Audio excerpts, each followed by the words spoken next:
अस्सलाम वालेकुम। Analytical chemistry के टॉपिक्स में आगे चलते हैं और हम अब बताते हैं कि अगर हमारे पास टी टेस्ट के लिए रेफरेंस वैल्यू ना हो, ट्रू वैल्यू ना हो, तो हम क्या करते हैं। अच्छा, इसके लिए ये कोई सिग्निफिकेंट टेस्ट नहीं है।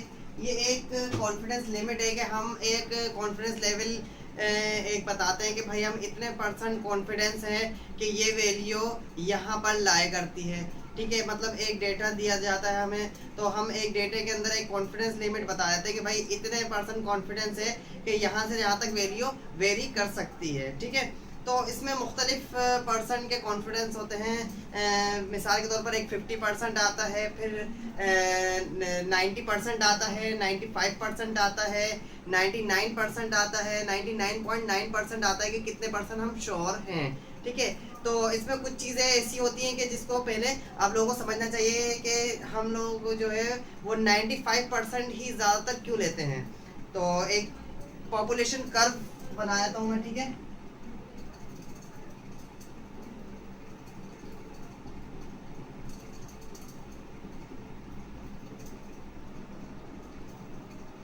ठीक है।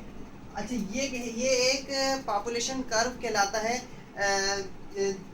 यहाँ पर हमारे पास तमाम डेटा इसके अंदर लाए कर रहे हैं। इसका मतलब ये है कि एक ग्राफ है जिसके अंदर तमाम का तमाम डेटा लाए कर रहा है। ठीक है, सबसे ज़्यादा यहाँ पर लाए कर रहा है। इसका मतलब ये हो जाएगा, यहाँ क्या मीन हो जाएगा, पॉपुलेशन मीन हो जाएगा ये। ठीक है, इसके अलावा हमारे पास यहाँ से शुरू है और यहाँ पर ख़त्म है।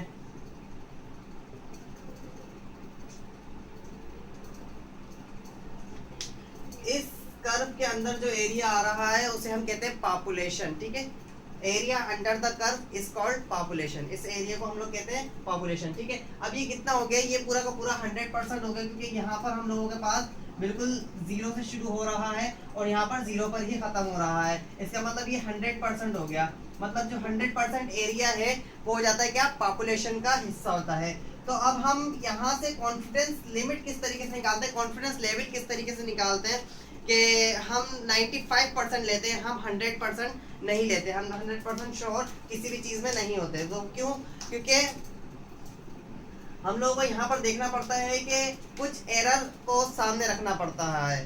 तो अगर मैं यहाँ पर एक और पॉपुलेशन कर्व ड्रॉ करता हूँ तो वो बिल्कुल इसके खत्म होने के बाद शुरू नहीं होगा, वो बल्कि इसके अंदर से ही शुरू हो जाएगा। मिसाल के तौर पर इस तरीके से ये शुरू हो गया। सही है, ये सेकंड पॉपुलेशन कर्व आ गया। सही है, ये फर्स्ट था, ये सेकंड कर दिया, फिर इसको फर्स्ट कर दो, इसको सेकंड कर दो। सही है, अब हमारे पास जो हम लोग इस तरीके से यहाँ से मैं थर्ड शुरू कर देता हूँ। सही है, और थर्ड का हम एंड नहीं दिखाते क्योंकि हमारे पास इतना बड़ा बोर्ड नहीं है।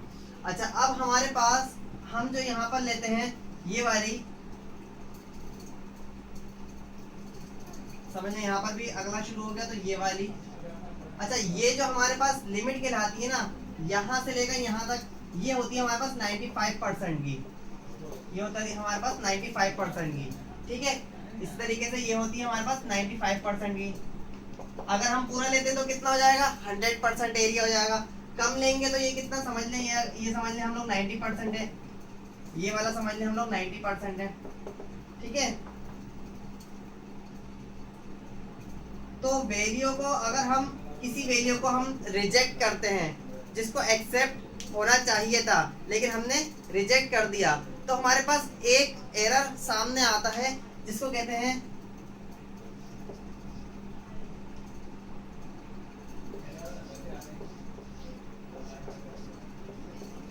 Type 1 error. ठीक है, हमने वैल्यू को एक्सेप्ट करना था लेकिन रिजेक्ट कर दिया, एक्सेप्ट होना चाहिए था लेकिन रिजेक्ट कर दिया। अब एक्सेप्ट क्यों होना चाहिए था ये जरा देखें। अगर हम लेते हैं कॉन्फिडेंस लिमिट यहाँ पर, समझ लें अगर हम ये कर्व ए की कर्व बी की ही बात कर लेते हैं क्योंकि ये थोड़ा सही तरीके से बना है, तो कर्व बी की बात कर लेते हैं हम लोग। ठीक है, अगर हम लोग यहाँ से कर्व लेते हैं कितना, 90% पे। 90% कहाँ पर आएगा, इसका 90% आएगा यहाँ पर। सही है, इसका 90% यहाँ पर आ रहा है, बी का यहाँ पर, ये और ये।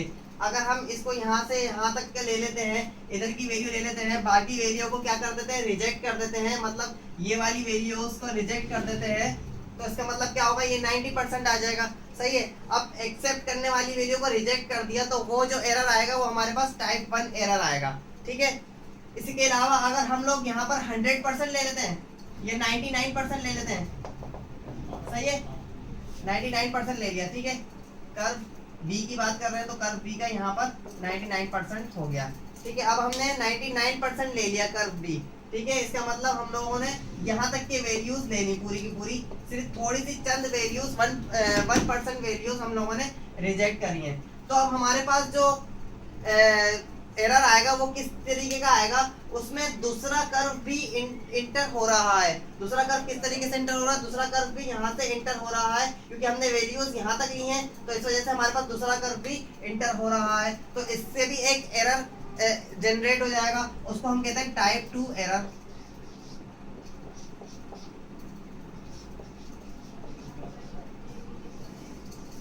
वैल्यू को रिजेक्ट करना था लेकिन हमने एक्सेप्ट कर लिया, तो अब एक्सेप्ट करने पर हमारे पास जो एरर आया है उसको क्या कहते हैं, टाइप 2 एरर। ठीक है। अब यहाँ से हम लोगों को पता लग जाता है कि भाई 95% जो है वो is the best confidence limit कहलाती है हमारी, कि हम लोग जो है 95% पे काम करें।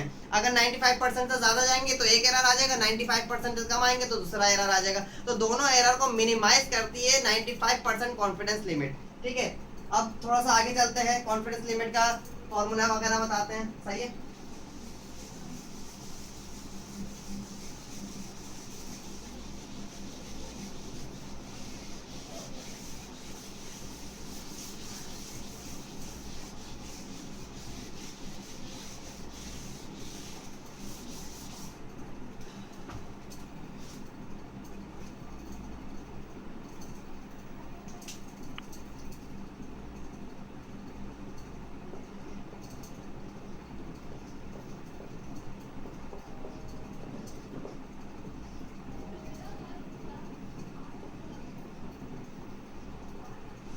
अच्छा जी, पिछली दफा हम लोगों ने करे थे टी टेस्ट। अब टी टेस्ट वो कौन सा वाला करा था, टी टेस्ट वो हम लोगों ने उस चीज़ का करा था कि जब हमारे पास एक मीन वैल्यू गिवन होगी और हमें जो है एक टी टेस्ट करके बताना है कि आए ये जो डेटा है हमारे पास है ये एक्सेप्ट होता है या फिर रिजेक्ट होता है। ठीक है। अब हमारे पास एक कोई ऐसा डेटा आता है कि जिसके हम लोगों को सिर्फ और सिर्फ एक डेटा मिला हुआ है, उसकी मीन वैल्यू या उसकी रेफरेंस वैल्यू हमारे पास नहीं है। तो हम लोग क्या करेंगे, अब हम लोग उसको एक कॉन्फिडेंस से बताएंगे कि भाई हम इतने % श्योर हैं कि ये वैल्यू ठीक है, और इतने % श्योर है कि ये वैल्यू इतने से इतने तक वेरी कर सकती है। ठीक है। ये भी कह सकते हैं, ये बोल सकते हैं कि इतने % श्योर है कि ये वैल्यू जो है हमारे पास हमारे कॉन्फिडेंस लिमिट के अंदर आ रही है। मतलब कि 95% से ज़्यादा, अगर 95% हम कॉन्फिडेंस लिमिट लेते हैं तो हम बोलेंगे भाई हम 95% श्योर हैं कि ये वाली जो वैल्यूज़ हैं वो ठीक हैं, या ये वाली जो वैल्यूज़ हैं वो गलत हैं, इनको एक्सेप्ट या रिजेक्ट करा जा सकता है। ये कोई सिग्निफिकेंट टेस्ट में नहीं आता, ये सिर्फ एक कॉन्फिडेंस लिमिट के तहत हम बता देते हैं कि भाई आया कि हम लोग इस वैल्यू को रिजेक्ट करना चाहिए, हमें इस डेटा को, या फिर इस डेटा को एक्सेप्ट करना चाहिए। ये एक कॉन्फिडेंस लिमिट बता देते हैं हम लोग। ठीक है। अब हमारे पास कुछ चीज़ें इसमें आती हैं इस फॉर्मूले के अंदर, जिसके अंदर हमारे पास यहाँ पर एक्स बार है। एक्स बार मीन जो मैंने आप लोगों को पिछले टी टेस्ट के अंदर निकालना बता दिया था कि किस तरीके से कैलकुलेटर से भी मीन कैलकुलेट कर सकते हैं, और बाकी अगर कैलकुलेटर से नहीं करना मतलब डायरेक्ट कैलकुलेटर से नहीं करना चाहें तो हम लोग वैसे जो है ऊपर रखते हैं number of replicates divide by number of replicates, जितने नंबर हो उससे डिवाइड करवा देते हैं तो हमारे पास मीन आ जाता है। ठीक है।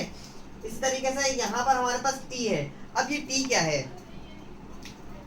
आया कि ये टी टेबलेटेड है, टी कैलकुलेटेड है। टी कैलकुलेटेड तो कर ही नहीं सकते, टी टेबलेटेड है।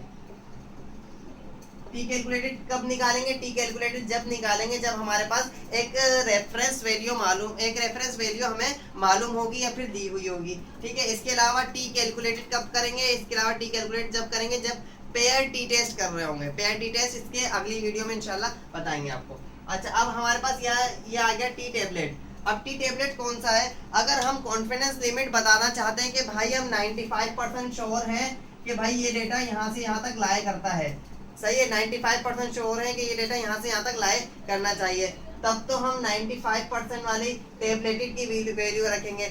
अच्छा जी, अगर हम 99% श्योर है तो 99% वाली टेबलेटेड की वैल्यू रखेंगे, अगर हम 50% श्योर है तो 50% वाली टेबलेटेड की वैल्यू रखेंगे। अच्छा, अब एक चीज और आती है यहाँ पर, नंबर ऑफ रेप्लिकेट्स, और नंबर ऑफ रेप्लिकेट्स से टी टेबलेटेड की वैल्यू किस तरीके से निकालते हैं। अब नंबर ऑफ रेप्लिकेट्स क्या होता है, नंबर ऑफ रेप्लिकेट्स ये होते हैं कि भाई एक आप एक्सपेरिमेंट कर रहे हैं, उसको जितनी दफा रिपीट करेंगे उसके उतने ही रेप्लिकेट्स बनते जाएंगे, उतने ही रेप्लिकेट्स बनते जाएंगे, उसको नंबर ऑफ रेप्लिकेट्स कहते हैं। मिसाल के तौर पर अगर आप एक एक्सपेरिमेंट को 10 दफा करते हैं तो इसका मतलब क्या है, 10 नंबर ऑफ रेप्लिकेट्स होगा, 10 नंबर ऑफ रेप्लिकेट्स होगा। लेकिन हमें जो चाहिए होता है टी टेबलेटेड में फाइंड करने के लिए, क्योंकि टी टेबलेटेड एक इंटरनेशनल लेवल पर होता है। टी टेबलेटेड जो पाकिस्तान में होता है वही दूसरे ममालिक में होता है, जो इंडिया में, कश्मीर में और अमेरिका वगैरह में वही होता है। तो हमारे पास यहाँ पर टी टेबलेटेड के अंदर से वैल्यू मालूम करने के लिए हम लोगों को एक चीज निकालनी होती है, वो होती है डिग्री ऑफ फ्रीडम।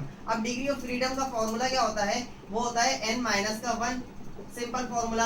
यही पिछली मैंने वीडियो में आप लोगों को बताया था, जब हम लोग टी टेस्ट कर रहे थे तब मैंने आप लोगों को बताया था कि भाई यहाँ पर हमारे पास डिग्री ऑफ फ्रीडम होता है जो n-1 होता है, मतलब रेप्लिकेट्स में से 1 को माइनस कर दें, तमाम रेप्लिकेट्स में से 1 को माइनस कर दें तो हमारे पास डिग्री ऑफ फ्रीडम निकल जाता है। अच्छा, ये डिग्री ऑफ फ्रीडम काम आता है हमारे पास टी टेबलेटेड निकालने के लिए, टी टेबलेटेड की वैल्यू फाइंड करने के लिए। अच्छा, टी टेबलेटेड का जो लिंक है वो डिस्क्रिप्शन में मैं आप लोगों को दे दूंगा कि भाई मैंने कहाँ से टी टेबलेटेड लिया है, सही है, मैंने कहाँ से, गूगल से, मतलब कौन से वेबसाइट से मैंने टी टेबलेटेड उठाया है, सही है। तो वही पूरा का पूरा टी टेबलेटेड हमारा तमाम लेक्चर में, एनालिटिकल के तमाम लेक्चर में यही काम आएगा। पिछला जो टी टेस्ट मैंने बताया था उसके अंदर भी यही टी टेबल काम आया था, ठीक है। अच्छा, अब ये स्टैंडर्ड डेविएशन है, एस स्टैंडर्ड डेविएशन है, जो मैंने आप लोगों को पिछली वीडियो में बता दिया था, स्टैंडर्ड, ठीक है, STD लिख दिया, स्टैंडर्ड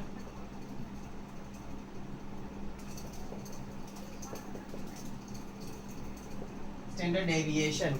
अच्छा, अब हम लोगों को ये बताने के लिए कि भाई हम इतने % श्योर हैं कि ये डेटा इतने से इतने लाए करना चाहिए, ये हम लोगों को बताने के लिए हम लोगों ने क्या करा, कॉन्फिडेंस लिमिट मालूम कर ली कि कॉन्फिडेंस लिमिट इस तरीके से निकाल लेते हैं। अच्छा, अगली जो हमारे पास लेक्चर आएगा वो इंशाल्लाह पेयर टी टेस्ट के बारे में आएगा कि पेयर टी टेस्ट किस तरीके से होता है और पेयर टी टेस्ट क्यों करते हैं और पेयर टी टेस्ट से क्या मालूम होता है हमें कि दो इंस्ट्रूमेंट हो, दो इंस्ट्रूमेंट का हम लोग पता लगा सकते हैं। पेयर टी टेस्ट के अंदर हम लोग दो एनालिस्ट का पता लगा सकते हैं कि भाई ये सही काम कर रहे हैं या नहीं, ठीक है। हम लोग दो इंडस्ट्री का पता लगा सकते हैं कि ये सही काम कर रही हैं या नहीं, ठीक है, किससे, पेयर टी टेस्ट से। तो वो समझना बिल्कुल बेसिक है पेयर टी टेस्ट कि भाई अगर आप एनालिटिकल में कुछ ना कुछ पढ़ रहे हैं तो आपको पेयर टी टेस्ट लाजमी आना चाहिए, क्योंकि सबसे बेसिक जो आता है ना वो पेयर टी टेस्ट आता है, ठीक है। तो अगले जो वीडियो इंशाल्लाह आएगी वो पेयर टी टेस्ट के बारे में आएगी। वीडियो को लाइक करें, चैनल को सब्सक्राइब करें और आगे शेयर करें।